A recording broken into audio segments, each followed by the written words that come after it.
So we left Liberty on her mooring at Borwick and walked to the end of the navigable canal here at Tuitfield. At the end of the canal, the Lancaster Canal Trust has left a really useful map which shows you the northern reaches and some of the highlights along the way. So here at the end of the canal, the CRT has provided really good facilities. There's showers and there's a place for your waste and that kind of stuff, the usual facilities that you'd expect. But there's also this unusual reversing point for boats so that you can turn your boat around. Not what I'd really call a winding hole, but really useful.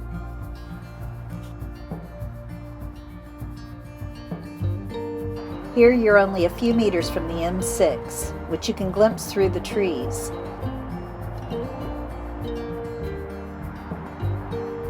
I'm dropping subtle hints about my dining preferences, but they went unheeded. Yeah, well, maybe if they offered a senior citizen discount. I mean, otherwise it's going to have to be packed sandwiches and biscuits. Tuitfield Marina has really lovely stone lodges and apartments, as well as room for lots of different types of boats. They also have laundry facilities.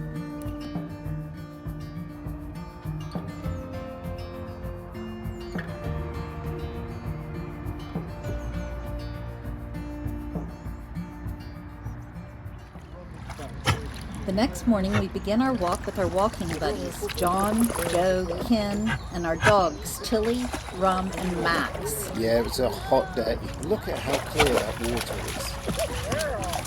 Girl, safe now, safe on daddy. Safe. Come on, Till.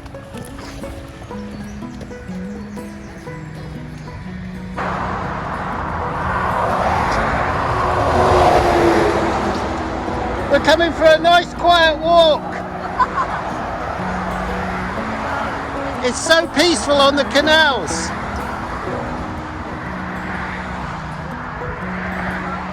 This culvert feeds water through an underground tunnel to Tuitfield. Yeah, it feeds the rest of the canal system.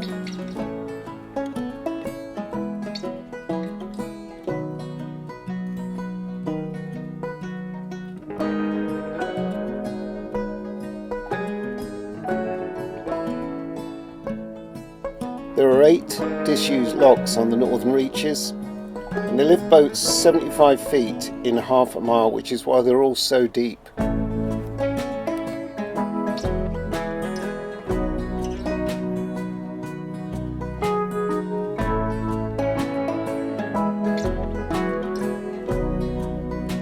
They've still got the lock machinery too.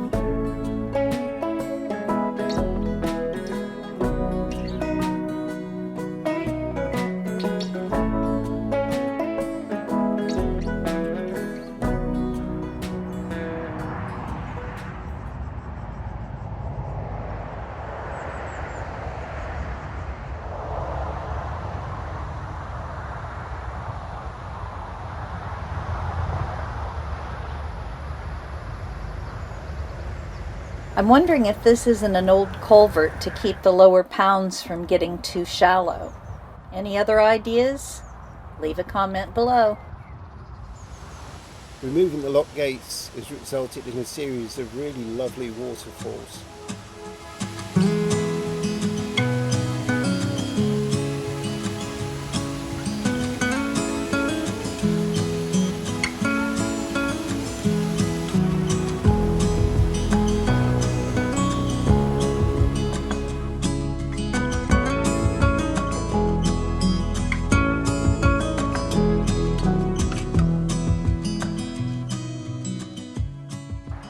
So this is lock 5.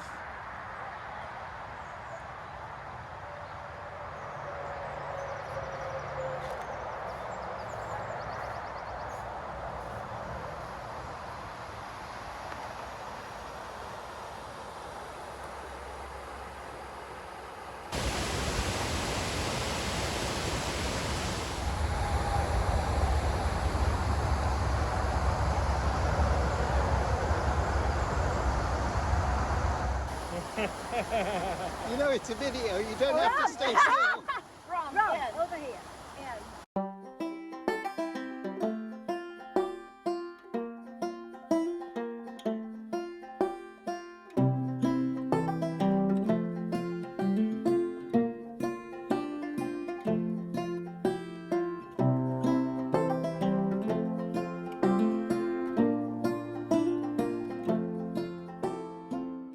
just after Lock 4. Though the motorway is still very close, you can see the traffic moving behind there. It's considerably quieter.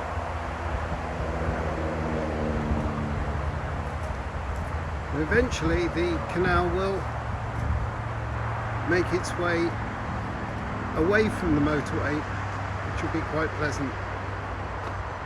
It doesn't ruin the walk, it's just very few people, I suspect, really love the sound of a motorway, unless you own a motorway service station, in which case you probably love it. Now, Ken's about to do a swan dive off the top of the bridge here. Don't try this at home, kids. This bridge 140, Rumour.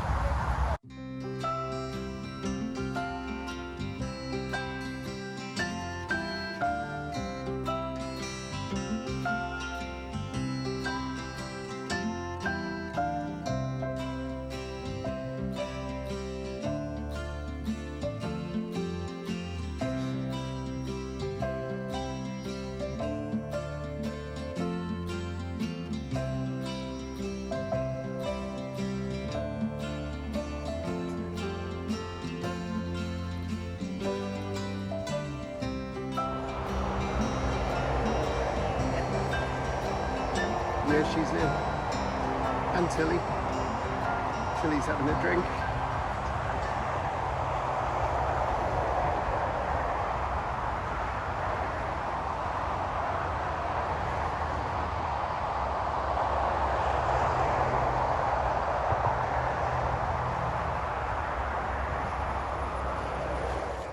That'll feel wet. Fetch me that stick.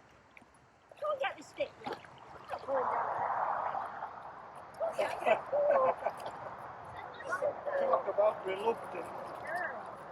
Shake on toes, that's it. Thank you for that.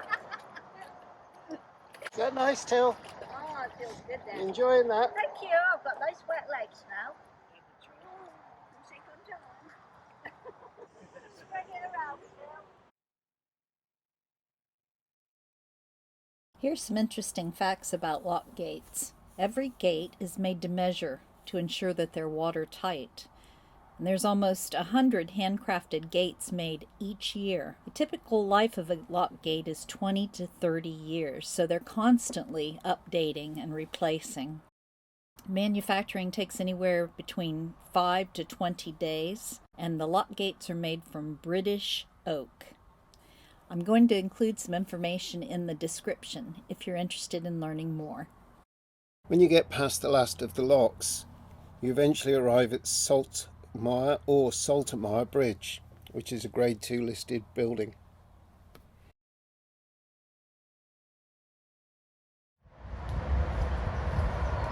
So we carried on with our walk, but this is where we discovered we had to turn back to cross over the M6.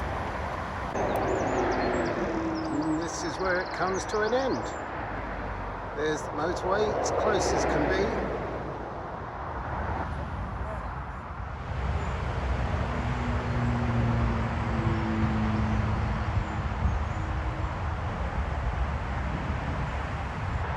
So at Bridge 141 you have to leave the canal.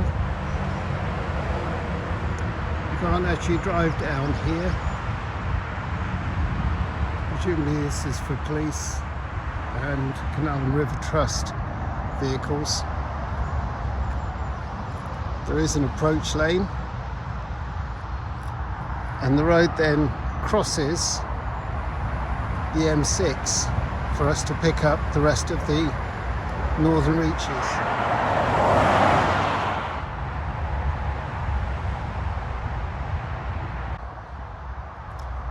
And it's at this point in the walk that it should gradually start to become quieter as the canal veers off to the west of the motorway.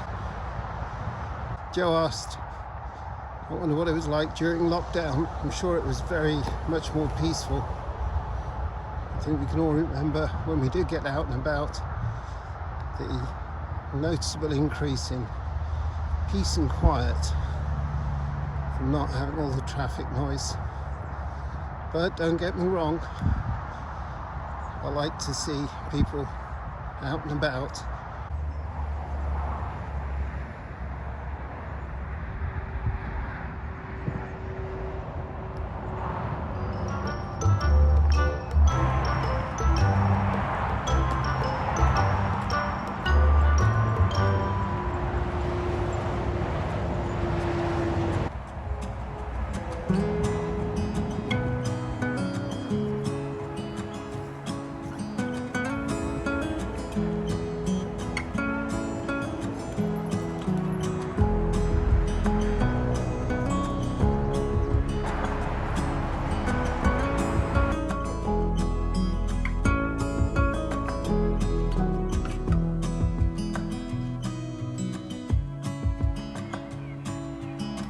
I think that's a Pennines. I think that's the penny nice.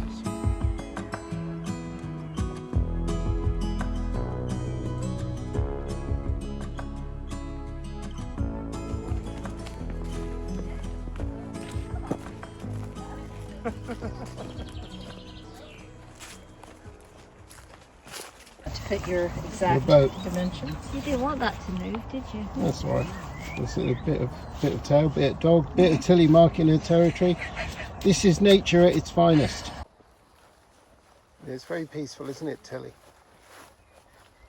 So at this point, which must be like bridge 142, I think so. it's very, very quiet. You can barely hear the motorway at all. Lots of birds.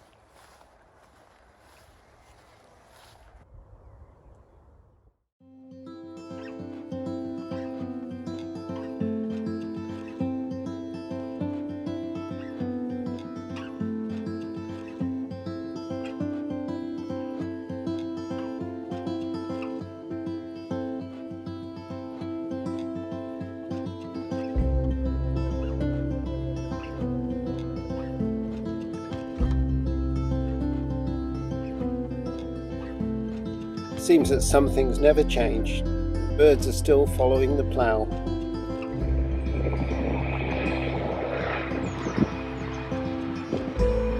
But other things do.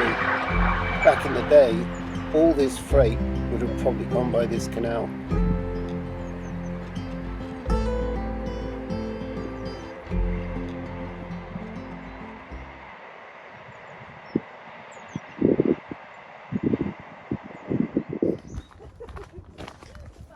So we've come off the towpath, walking down to try to find a pub in the local village, which a dog walker told us about that we just met, called the King's Arms.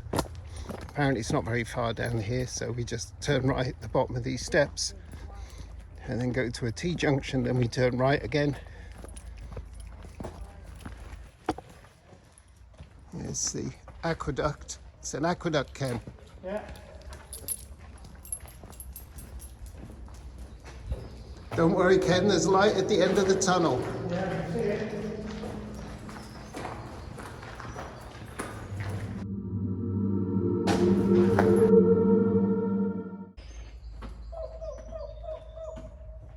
Do you know what's above you, Carol? All that water. It's leaking as well. Look, the walls are wet. It's a canal, isn't it? At this point, still walking uphill, in the heat, we're beginning to wonder if we're victims of a cruel practical joke. This pub is much further than we expected, and now we'll need to drink even more.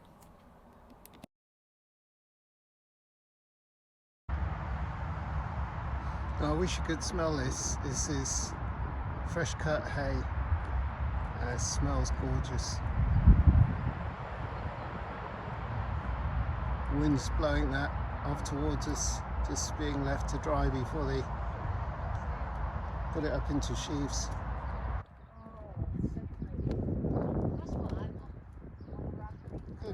It's so colourful, isn't it?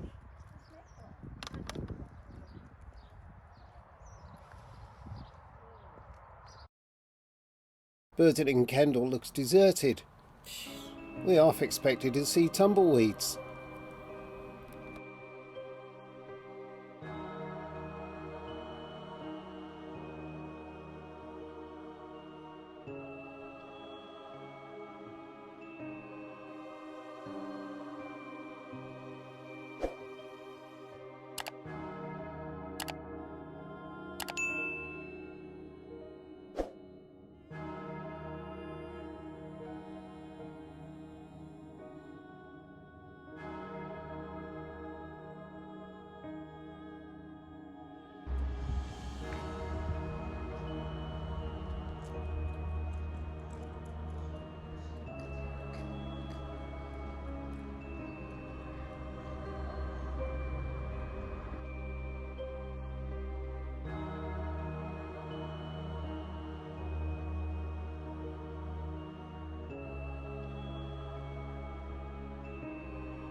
walked all the way to Burton in Kendal For a drink. for a drink, and we had to get an ice cream kindly donated by Ken and Max.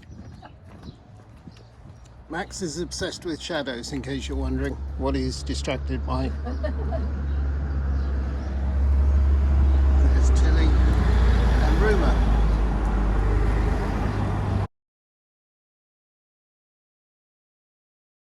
We hope you enjoyed the walk and seeing the first third of the northern reaches. Next time, we're going to be back on the water heading south. See you soon.